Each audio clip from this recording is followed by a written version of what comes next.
Pawan Kalyan Rishikonda palace ను సందర్శించారు. YCP హయాంలో రిషికొండపై నిర్మించిన భవన సదుపాయంలోకి వెళ్లి గదులను పరిశీలించారు.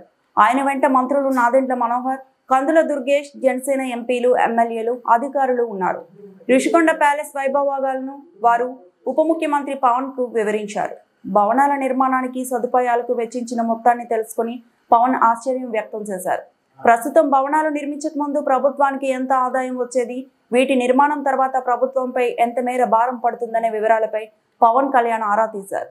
ప్యాలెస్ నిర్మాణం ముందు ప్రభుత్వానికి నెలకు సుమారు 50 నుంచి 60 లక్షల మేర ఆదాయం వచ్చేదని అధికారులు, మంత్రులు పవన్ కు వివరించారు. ఇప్పుడు ఎలాంటి ఆదాయం రాకపోగా భవనాల నిర్వహణకే అదనంగా వెచ్చించాల్సి వస్తుందని తెలిపారు. 7 బ్లాక్స్ నిర్మాణానికి వాళ్ళు చేశారు. అది కూడా ఏం చేశారంటే ఎక్స్టెన్షన్ ఆఫ్ ఎగ్జిస్టింగ్ రిసార్ట్ కింద చెప్పారు. వాళ్ళు గవర్నమెంట్ జీవోలో ఏముందంటే existence redevelopment of existence resort, that's how they have raised the bill. దాంట్లో 2 బ్లాకులే పెట్టారు. ఫస్ట్ వాళ్ళు పెట్టింది ఏంటంటే 7 బ్లాక్స్ లో బడ్జెట్ ఒకదానికి 90 పైన, ఇంకో దానికి 70 పైన, 2 phases లో ఇంతే. వాళ్ళు స్టార్ట్ చేసినప్పుడు 164 కోట్ల రూపాయలు, 164 కోట్ల రూపాయలతోటి 7 బ్లాక్స్ ప్లాన్ చేశారు. కట్టేటప్పటికి అది ఆ 7 బ్లాక్స్ గా పూర్తి చేయాలి. 4 బ్లాకులకి అంటే మనం చూస్తే 4 బ్లాక్ అంటే బిల్డింగ్ కాదు. Residential block is 1, CMO office is 1. ఇవన్నీ కూర్చొని అలాగా వాళ్ళు 7 బ్లాకులు ప్లాన్ చేసుకుంటే 4 బ్లాకులే కట్టారు.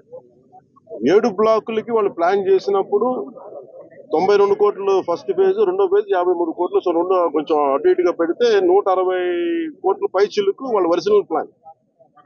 అది ఏదైనా సరే ఇంకో చోట పైకి వెళ్ళిందంటే ఒక 2 అవుతుంది. కానీ ఇది 454 కోట్లు అయింది. Not even for the entire 7 blocks, it is only 4 blocks. 4 బ్లాకులకే 454 కోట్లు అయింది. ఒరిజినల్ ప్లాన్ 92 కోట్లు ఫస్ట్ ఫేజ్, సెకండ్ ఫేజ్. దీనికి లోపలికి వెళ్ళి చూసి నేను వచ్చినప్పటి నుంచి కూడా మమ్మల్ని ఒక గత కాలం రానివ్వలేదు. ఇప్పుడు ఏమైపోయింది, ఒక డ్యామేజ్ జరిగిపోయింది.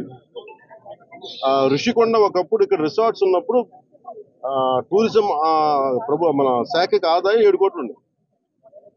సో 7 కోట్ల ఆదాయం కోల్పోగా ఇప్పుడు అదనపు భారం 453 కోట్లు పడి, ఇప్పుడు కరెంటు బిల్లు మన సంవత్సరానికి కట్టాల్సిన ఇంకా ఉపయోగించకుండా జస్ట్ అది లైట్లు వేసి అప్పుడప్పుడు ఏసీ ఆన్ చేయడానికి ఉట్టినే, జస్ట్ ఆన్ చేసి ఆఫ్ చేయడానికి పనిచేస్తున్నది సక్రమంగా అనుకోవడానికి అది సంవత్సరానికి ఒక 1 కోటి రూపాయల పైన, 15 లక్షలు అవుతుంది. దాన్ని బట్టి అర్థం చేసుకోండి. ఈ మెయింటెనెన్స్ వీటికి 1.5 కోటి అవుతుంది, జస్ట్ మేయర్ మెయింటెనెన్స్. ఇదివరకు 7 కోట్ల ఆదాయం. ఇప్పుడు మేము అన్ని చూసిన తర్వాత లోపల వెళ్ళి పర్యవేక్షిస్తే ఇప్పుడు దాకా వాళ్ళు డ్యామేజ్ చేశారు. ఈ టాయిలెట్స్ ఎన్ని కోట్లు, టబ్బు, ఇవన్నీ ఇంకా అయిపోయినాయి, ప్రజల్లోకి వెళ్ళిపోయినాయి. ఇప్పుడు మా కుటుంబ ప్రభుత్వం నుంచి మేము పిఎస్సి చైర్మన్, మన సివిల్ సప్లైస్ మినిస్టర్ మనోహర్ గారితో, టూరిజం శాఖ మంత్రివర్గంతో అందరితో కూర్చున్నప్పుడు, నాతో అంటే జనసేన సభ్యులతో కూర్చున్నప్పుడు, గౌరవ శాఖ సభ్యులతో కూర్చున్నప్పుడు జరిగిన డ్యామేజ్ జరిగిపోయింది.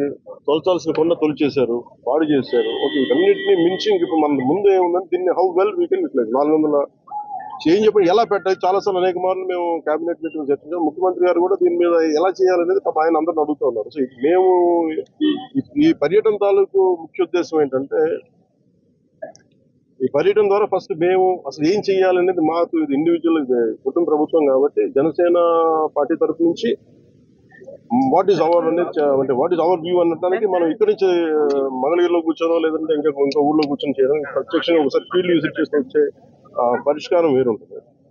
సో లోపలికి వెళ్ళి కూర్చొని మేము చూస్తున్నప్పుడు పెచ్చులు ఊడిపోతా ఉన్నాయి. ఆ సీఎంఓ ఆఫీస్ బ్లాక్ లో ఆల్మోస్ట్ వాళ్ళు ఎవరు పేషీలో కూర్చునే ఆ పైకప్ పడిపోయింది, నీళ్లు లీక్ అవుతున్నాయి. ఇది 2 చేయాలి. ఒకటి, బిల్డింగ్స్ అన్ని సేఫ్టీ ఆడిట్ జరగాలి, అదొక చర్చించాం. 2, అసలు దీని ఎట్లాగా సేఫ్టీ ఆడిట్ జరిగిన వెంటనే ఎట్లా దీని ఆదాయ మార్గాలు పెంచాలి. మీరు ఎవరైనా సరే వ్యాపారం చేద్దాం అనుకున్న వాళ్ళు కూడా, గత ప్రభుత్వం ఏం చేసింది, అది వాళ్ళ ముఖ్యమంత్రి కార్యాలయం కింద, వాళ్ళ నివాసం కింద, వారి కుటుంబ నివాసం కింద పెట్టారు. మనం ఆలోచిస్తుంది ఏంటంటే ఇది ఆదాయం, ఇది టూరిజం శాఖ ప్రాపర్టీ. ఇది should remain as Andhra Pradesh government ప్రాపర్టీగా ఉండాలని మా అందరి కోరిక. దట్స్ వాట్ ఒక రెజల్యూషన్ తీసుకున్నాం. ఒక ప్రైవేట్ వ్యాపారం ఎవరైనా సరే ₹1 పెట్టుబడి పెడితే కనీసం ₹1 ఆదాయం రావాలనుకుంటారు. దీని మీద 453 కోట్ల రూపాయలు పెట్టుబడి పెట్టి కనీసం ముందస్తుగా ఏం చేయాలి, అసలు బ్రేక్ ఈవెన్ ఎప్పుడు అవుతుంది, ఇది ఆదాయం ఎప్పుడు మారుతుంది అనేది ఏం చెప్పంటే మన మైస్ అనేది ఒక యాక్రోనిమ్ చెప్పారు. ఏంటి మైస్ యాక్రోనిమ్?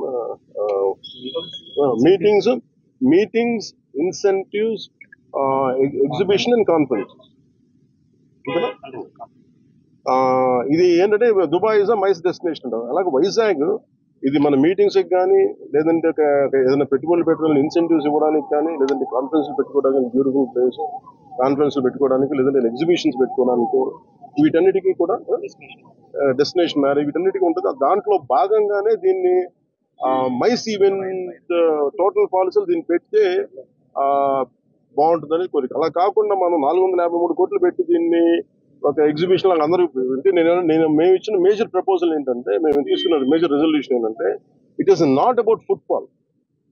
మనం టికెట్లు పెట్టేస్తే ఎంత వస్తుంది బాగా ఉంటుంది తప్ప ఈ 450 అంటే నేను ప్రభుత్వం should think like proper business. నేను టూరిజం శాఖ కూడా అదే చెప్పాను. మీరు 453 కోట్లు ప్రజాధనం పెడితే 453 కోట్లు ఎప్పుడు బ్రేక్ ఇన్ అవుతే అది ఎప్పుడు ఆదాయం వస్తుంది. ప్రభుత్వం నుంచి తీయడం కాకుండా అందుకని దీన్ని డెస్టినేషన్ మీటింగ్స్ లేదంటే అన్ని కలిపిన ఈవెంట్ చేయాలి. దీని మీద కూర్చోబెట్టి ఇమీడియట్ గా దీన్ని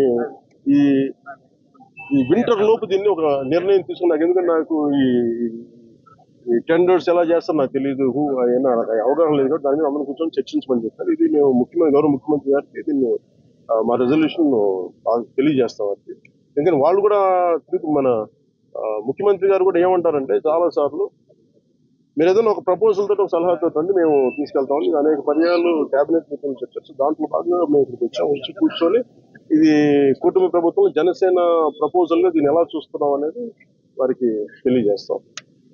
అలాగే మనోహర్ గారు మన సూచన ఏంటంటే దుర్గేష్ గారు కూడా వెంటనే మాట్లాడుతున్నారు.